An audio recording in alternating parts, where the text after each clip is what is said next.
Grief is not a linear path. It is a dance, a lifelong dance between feeling our sadness and finding joy in our life as we move forward. My name is Laura Beauperlant. I'm the founder of Lab Creative, the author of Brand Chemistry, and the creator of Brand Camp. And on today's episode of Live with Laura, I'm very excited to be joined by an amazing friend and client, Dina Bell-Laroche. She is the founder of Grief Unleashed, and as well has another business called Sport Law. So we're going to dive into this topic of how to reconcile our grief and loss and why that matters. So thank you so much for being here, Dina. I'm just so delighted. So I want to start by asking, I mean, you already have a very successful business. You've been, a businesswoman for many years. What prompted you to start Grief Unleashed? Well, 21 years ago, my younger sister Tracy died. And those of you on this, listening to this podcast will maybe understand there was a before and then there was an after. And I, as I continued to journey through my grief, the way that I like to think about it is in chapters, and I'm into chapter 3 now. The first decade was really helping. I needed to understand what was happening to me. I needed to understand that I wasn't crazy, because so much of my lived experience felt disconnected to what my environment was kind of encouraging me to do. And then the second year, once I'd gone through a deepening of my understanding of what grief and loss was and the impact that it had, I was then able to move into continuing my bonds with my little sister, and doing that through many extraordinary ways. And I'm happy to share with you, Laura. This third decade, I should say, is much more about me and my desire to help people unleash their grief, to reimagine a new relationship with life losses. And so I'm really excited to be, doing more of this, bringing more grief and loss literacy to the world, so we can learn to heal and become more holistic in our life experience. And I love that. And I know we've got Lorraine joining us. Thank you, Lorraine, for being here. And anybody else, if you're joining, please do let us know. I know that grief we have such a way of wanting to just get through it, or like move past it. Like, when are we going to get to that magical other side of grief? And I don't believe, and especially after working together, there is no you can move through it, but it's always there and it will always be a part of your life to a degree. Mm-hmm. Yeah.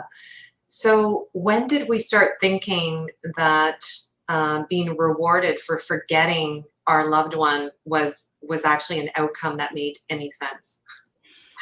Like, in what way does that actually, work for human beings? And so what I want to acknowledge is our North American, way of being with things like grief and loss and dying and death, all the sticky stuff, is our North American way. And we tend to be more grief and loss, phobic, where we want to avert our gaze. And I want to share a passage by Terry Tempest Williams, who's the author of Finding Beauty in a Broken World. She's an extraordinary woman, a poet and a social activist. And I just want to give you a sense of what I'm holding, right? As I'm trying to help people kind of be different with their grief, which is a much more holistic way of being anyhow. So she says, she was interviewed by Tammy Simon from Sounds True. And in their conversation, Terry recounts this story, and she says, a good friend of mine said, "Terry, you are married to sorrow." And I looked at him and said, "No, I'm not married to sorrow. I just choose to not avert my gaze." And I think there is deep beauty in not averting our gaze, no matter how hard it is, no matter how heartbreakingly difficult it can be. I think, and this is what I want to share with you, I think it's about presence, about bearing witness. I used to think bearing witness was a passive act, and I don't believe that to be true anymore, she says. I think that when we are present, when we bear witness, when we do not divert our gaze, something is revealed. The very marrow of life, we change, a transformation occurs, and our consciousness shifts. Wow. That's why I do what I do. Yeah. And being with someone who you love in our end of life stage, watching someone you love die is traumatic. And we can't deal with our life losses until we deal and reconcile traumas. And so just even understanding and normalizing watching someone you love die is traumatic. Oh, so I had a traumatic experience. That was a news flash for me. No one prepared me and my family for how to be with Tracy as she died. We never had the conversation. No one encouraged us to do so. We were blindly feeling, our faith with hope. And what I want to help spread is realistic hope, that being hopeful while someone is dying, can we actually accompany them and help them live while they're dying? Because, Laura, all of us are going to die. And us North Americans have this fascination with, toxic positivity and imagining that we're going to live forever. Other cultures can teach us, and we can be humble when we look at other cultures and their way of being with grief and loss. That is so much more humanistic and holistic. That is what animates me. Yeah. I think it's also looking that death is not an end, right? It's finding a way to more deeply connect with yourself, and that is such a difference when you look at different cultures, that it's like death isn't an end, right? And that when you think about spirituality, or like they're still with us, you still feel their presence at times, or something will trigger a memory, and that it's okay to still talk about these people and have pictures of them and celebrate who they were, and even laugh about, oh, they would have thought this was funny, or and I think we often are afraid to even mention this person. If you've lost somebody, it's like, oh, can I talk about them with their loved one, or how do we approach this? And we kind of avoid it then, because we just don't know, we're afraid of maybe making a mistake. Yeah. I love that you've actually acknowledge that. So when I companion people, I'm a grief coach, a grief companion. And some of what I do when I'm teaching other people the art of being a grief companion is I help them, accept and then build some emotional literacy and some grief and loss literacy, because it's hard. We don't want to hurt people. Accept that, not naming their person. So the first thing I invite people to do when they've lost someone close to them is to share with each other, hey, do you want to talk to me about Tracy? What do you miss most about her? So some of this literacy to just listen. If there's, here's the gift of silence. If you can't improve on silence, say nothing. There's the quality of that beautiful presence. Be a companion to me. Most of the bereaved, up to about 75%, are not going to need any additional therapy or additional support. Most of the grief is not complicated. That's in the DSM-5, and those of us that are geeking out on grief have a lot to say about now pathologizing grief. What I would say is, if we can start to equip each other with some life language around death and dying, the way we do birthing, right? So birthing is a natural phenomena, and as much as you try, it's involuntary. You have to let nature take its course. The same is true with death and dying and grief. Grief is not just an emotion, it's an embodied experience. And when people can start to understand that, what's wrong with me? Oh, you must be in a grief fog, right? Why does my heart feel like it's breaking? Because it's a somatic experiencing. It shifts everything about us, right? Our life losses. Imagine, Laura, for a moment, if we could have people hold grief the way we do love, and that the greater the love, the greater the grief. Imagine, because you brought me there, if we were encouraged, for those of us who wanted to continue our bond, right? So continued bonds was pioneered by grief and bereavement specialist Kenneth Doka and his team years and years ago, where he normalized our yearning for the people that we love. So that relationship is actually a natural and normal and healthy thing for us to continue. Think of it this way. When we attach to people, places, objects, because grief isn't just, here's another grief busting moment. It's not just the death of someone we love. It can actually be a reordering of our life experience. And as we relinquish our bonds with something or someone we loved, can you imagine? Ouch. The natural thing is to grieve. And as we look to reattach our bonds, imagine if you were encouraged to do so. So for me, I'm just going to pause here. Would you like me to share just one example of how we honored Tracy? Yeah, I would love for you to share that. And if anybody has any questions for Dina, please pop them into the chat because I think she's a wealth of knowledge. So if you are grieving or you have questions, please do. And then Dina, please share that how you did that with Tracy. You know what I'm noticing right now? My heart is expanded. And I think it's because as a bereaved sister, for so long I felt shamed into silence. I felt that my way of grieving, which was to be stoic and strong and brave, was encouraged. And that was a false reward system.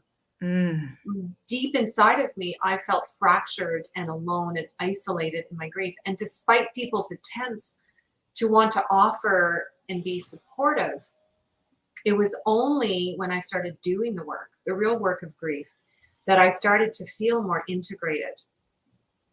And so there's a couple of stories, but the one I would most love to share is for the first decade, we attached Tracy's legacy to the Cancer Foundation, trying to prevent what happened to her to happen to anyone else. And Tracy's form of cancer was so rare, 200 people worldwide had the form of cancer that she had. And she was pregnant at the time, and her son is still with us. And yet at the time we were kind of grieving all of that. So the first decade of our give back was really focused on what took Tracy from us. And then that had a shelf life.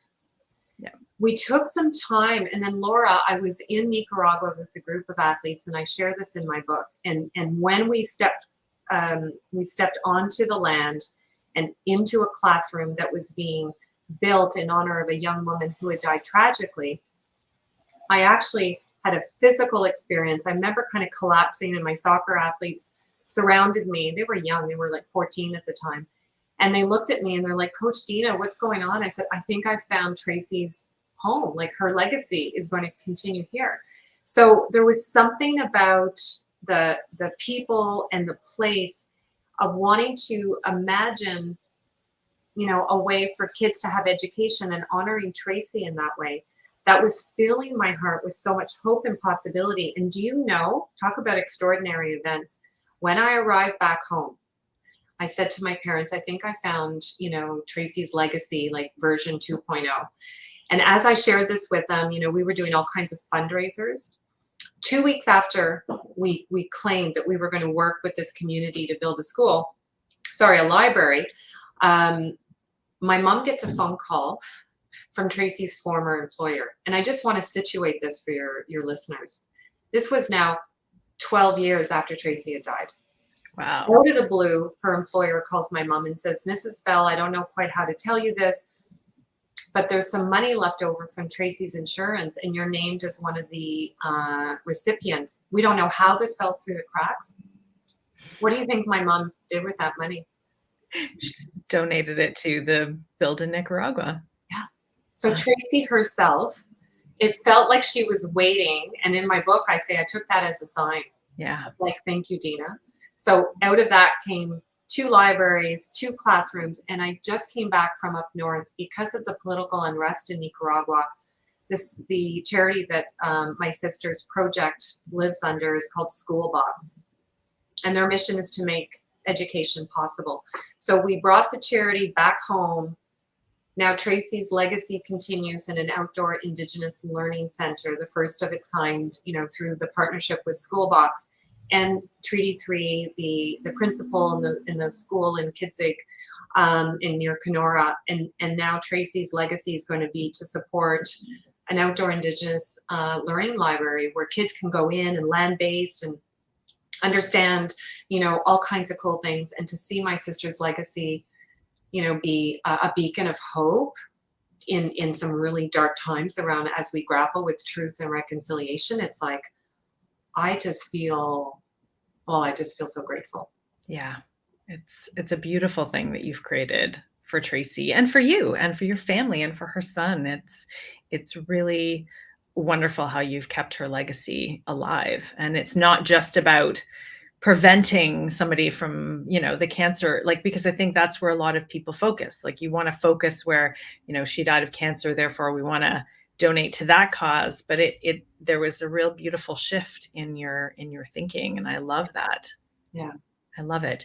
So I want to switch gears a tiny bit because I feel like, yes, we're focusing on death, but I feel like there's so much more, loss and grief that we can feel beyond just losing a person in our life, right? You can grieve the loss of a relationship, the loss of a business, the loss of a friendship. Like, there's so much more. And we just think of grief as like when somebody dies, Yeah. or it's that very singular idea. Mm-hmm. But the reality is I've heard of people losing their identity. They sell their business and now they've lost their identity and they start struggling with that. Or, a relationship or something, and you just like, but we don't always know how to handle that type of grief and loss. And yet it's maybe a different caliber, but it can be just as painful sometimes as losing somebody. Yeah, absolutely. What a beautiful noticing. What I would offer is there's finite losses, right? And then non-finite losses. So finite losses we understand, and we're kind of given a break, is what you were acknowledging. So when someone you love dies, in our North American culture, we give, 3 days for a close relative. If you've lost a child, you might get 5 days because that's written in policy. Who imagined that even made sense? And I've worked with a client. So one of my patrons, a mentor of mine, he works in a funeral industry. And I was asking him, like, how do you show that you care to your employees? Like, what happens if one of your employees loses someone to death? And he said, we just tell them, come back when you're ready. And I'm like, how's that been working for you? He's like, we keep the people. So if it's true from a strategic point of view, this is where we want to ensure that corporations, Laura, understand the connection between being humanistic in our policies, our practices, and our culture. And when we do that, people will thrive. And when they thrive, they stay. And when they stay, we perform. So there's a metrics around this that I want people to really understand. So that's true for finite losses. But what about non-finite losses? What about when we transfer people through experiences? Or in my world of high performance sport, I meet and I intersect and I work with athletes and coaches a lot, or executives who are suffering from disenfranchised grief, right? The grief that isn't allowed to happen because it's not socially recognized or acceptable. So I'm going to give you an example of that. Yeah, please do. During the pandemic, right, I offered a lot of grief cafes, and my grief cafes go to school box. And I was giving the grief cafes for athletes, right? These are young people and in their developmental trajectory. Imagine this, right? They haven't been socialized or conditioned to welcome experiences of loss. And when we have lost something that we've become attached to, like an identity of being a national team athlete, a Paralympian, an Olympian, can you imagine how in their developmental years, all of a sudden, that identity has either been robbed from them, or they didn't have the experience that they had been working towards. So COVID came in as the great disruption and really started to affect people in all kinds of different ways. When people understand that their natural human experience is to grieve a loss, and that the loss I've experienced of not knowing that the last time I strapped on my skates, this is a true story, athlete said to me, I didn't know that was going to be my last time as a national team member. So do we shame each other into silence, or do we actually have rituals, right? Can we come together as coaches and athletes on the field of play, as employers and employees in the corporate setting, and actually have a ritual that normalizes the loss when one of our team members leaves, when an executive leaves and everybody loved this executive, there's going to be a sense of loss. And if we don't reconcile it, the great tax happens then. Mm-hmm. So instead of converting it to a dividend where you're baking in more loyalty into your corporate culture or your team culture, it's a tax, because now you're living under the shadow of the leader that has left, but whose hearts and whose alliance, it's still rich and true for the people who are still attached to that leader. And if we don't create a ritual, and I know a lot about ritual because, of course, ritual is healing. It's what allows us to process, metabolize our internal experience of loss. When we mourn, we take that internal experience public and a way of mourning collectively, because we're collections of people, right? That's what community is. All of a sudden, through ritual, we start to acknowledge and see each other. And then our pain starts to shift, it gets processed, and we build communities through that. Well, we know this from other cultures, we know this from bereavement theory, but we have not employed it in my world, in sport, which is what I'm trying to do more of, and in corporate Canada. You know, I will say a little something about the Canadian Hospice Palliative Care Association, of which I'm a champion for.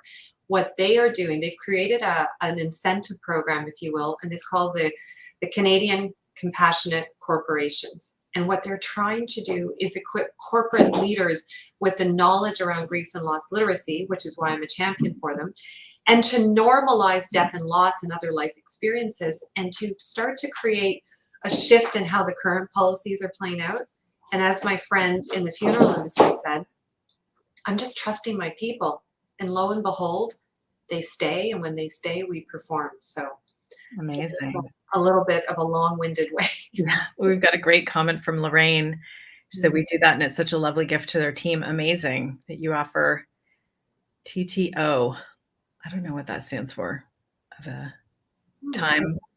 Yeah. You can clarify that. Yeah, but yeah, it has an impact. And I think it is a lovely gift that you do that for your team, Lorraine. It's really amazing. I think it's like you said, it's bringing that human side. Like at the end of the day, we're all people and we all have complex lives, and everyone's life will be touched by death in one way, shape, or form, right? It can be a close loved one.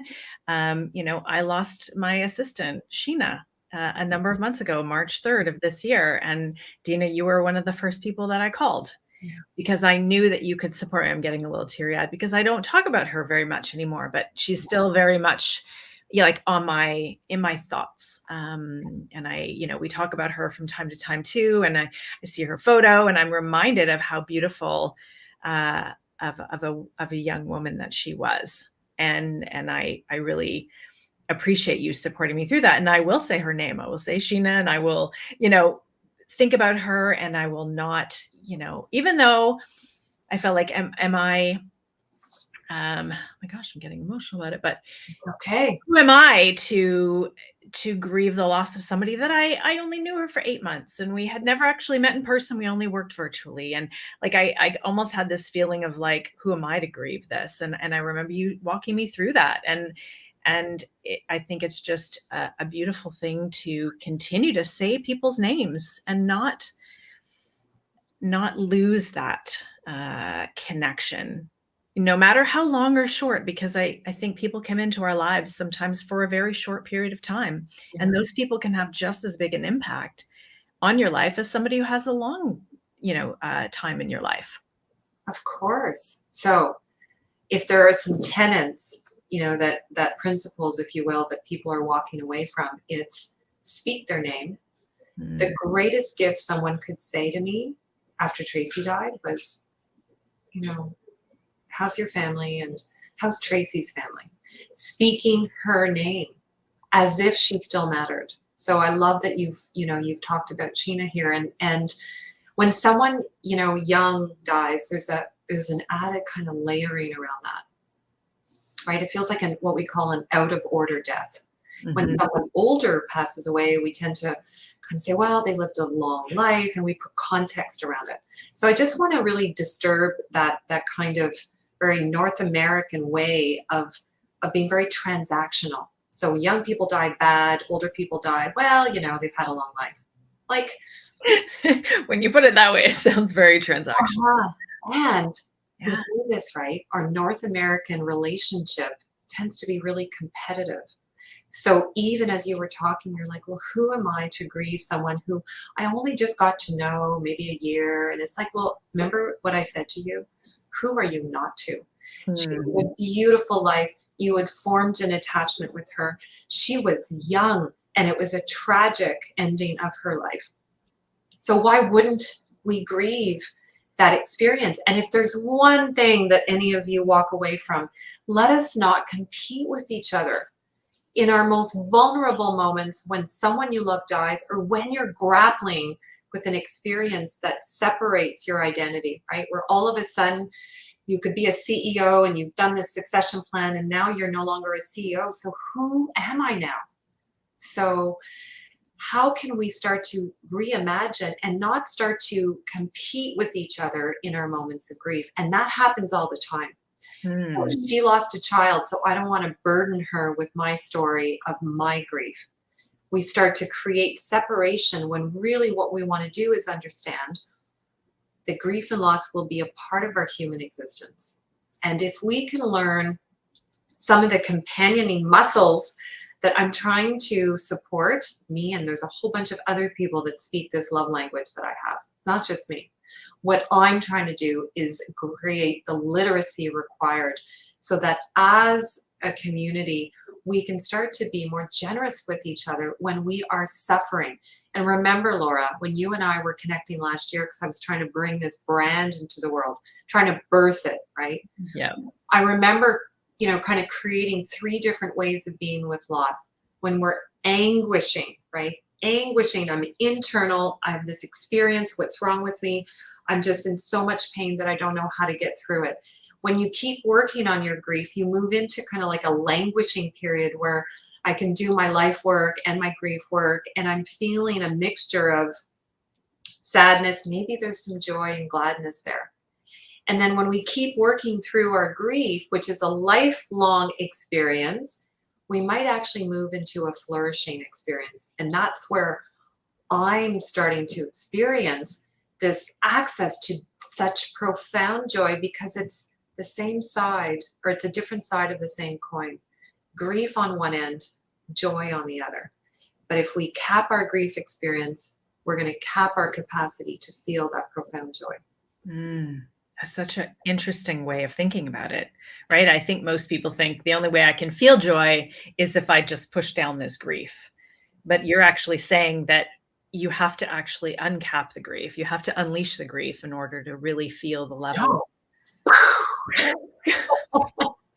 Right. love it, because it's also acknowledging it. And it is, like you said, we're all going to die, and there will be death that we will experience in our lives of people that we love, and of a career, of a miscarriage, a friend, a colleague, a relationship, a friendship, whatever that, like, there's so many things. And it's also just, I think the key that I'm getting from this is just not to ignore it, to actually live the experience, not to dwell in it necessarily, but to like acknowledge it and work through it, knowing that it will always be a part of you.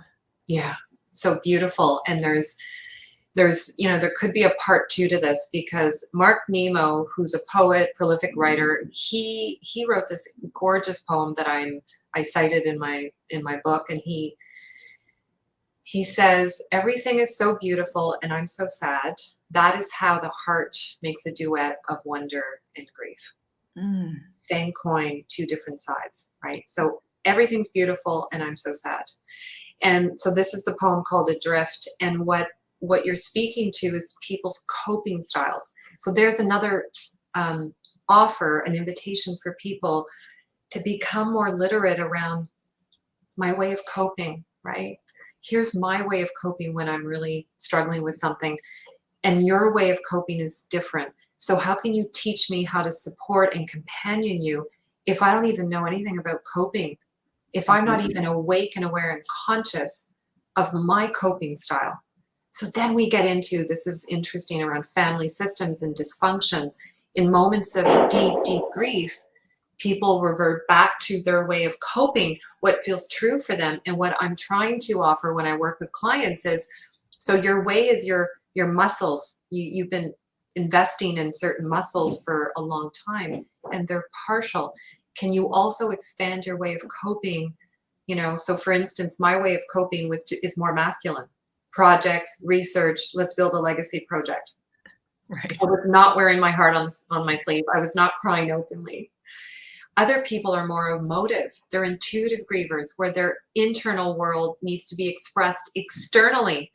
And so, of course, you're going to want to do talk therapy and wail and cry. It'll be intuitive and healthy for you. But your partner might be more instrumental as a griever, more masculine in their approach. Gender influences the way we cope, but it's not the defining way of coping.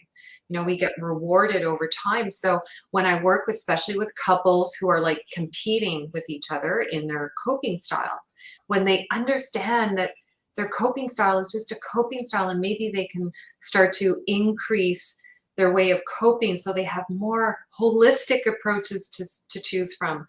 It is so liberating for them because they didn't know, and they're not going to start doing something when they're so vulnerable, right? Yeah, Yeah. absolutely. Oh my gosh, so much amazing stuff that you're doing, Dina. I always love chatting with you. So I know you have a grief cafe tomorrow evening. Do you want to share just briefly about that? And then we'll make sure to share the link in the comments. So if anybody wants to join that, and then you have a book coming out as well. I do. So much to be grateful for. So, and by the way, anybody who's here, if you want to, send me an email, I'm at Dina, D-I-N-A, at griefunleashed.ca. I always answer any kind of questions you might have. My website too, griefunleashed.ca, that was curated, engineered, brought to life by Laura, the amazing Laura and her team, has some information there as well. You can find out more about the Grief Cafe. All the proceeds to the Grief Cafe go to Schoolbox. There's a link there. It's an honor system. Every penny is helping to make education possible, so people can find out more there. And then I offer some training and programs. So I'm really excited and so privileged, Laura, to have accompanied you and have you as my coach as I was working through how do I give birth to something that I've been carrying for almost, at that point, it was 2 decades. And just because we carry it well doesn't mean it's not heavy. And part of what we want to do is help to liberate people, right? Oh, that line. Do you have that written anywhere? Because that was brilliant. It's in my book. Okay, good. I was like, did you just come up with that? Or is that?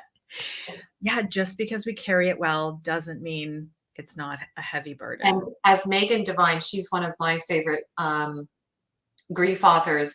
It's okay to not be okay. There's a plug for Megan's book. She says some things, are not meant to get over. They're just meant to be carried. And what I would offer is when you've loved so deeply as I love Tracy, to be able to work with my grief and to continue to experience her. And I'm going to introduce one last little thing here before we say goodbye, Laura, if I can. Yeah, for sure. I think people will really be grateful for this. So I remember 7, 8 years into my grief, I was really starting to experience it at such a profound level. And that's because in the first, few years, I had one baby when Tracy died, right? So she was 14 months old when Tracy died. And then I went on to have 2 more children. So between raising children, breastfeeding, getting pregnant, I didn't really have time to metabolize my grief. So we're 7 years into my grief experience. And I remember feeling as if it just happened. So 13 years after that, I'm a student of thanatology, which is the study of grief and loss, King's College, University of Western Ontario. So I'm actually a student again, right? I came upon, in one of my grief courses, I came upon Therese Rando. And Therese Rando is a death educator. And here's what she says. You will continue to experience sudden, temporary upsurges in grief. They're called stugs. They're a real thing. So you can be like walking, it's maybe 2 decades after you've lost someone. You walk into a room, a song plays, you have a memory of something. Your head does not understand separation. Your heart doesn't understand separation, and your body doesn't understand separation. Not that way. Right. So we are warped back into time as if the grief was just experienced. They're Mhm. called STUGs, sudden temporary upsurges in grief.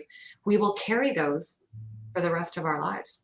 Yeah, I believe that 100%. Yeah. I know I've experienced them just as you Normal, described it. Yeah. natural. Smell, a Oh, song, a moment, a yeah, place. yeah. Fascinating. Oh, Mhm.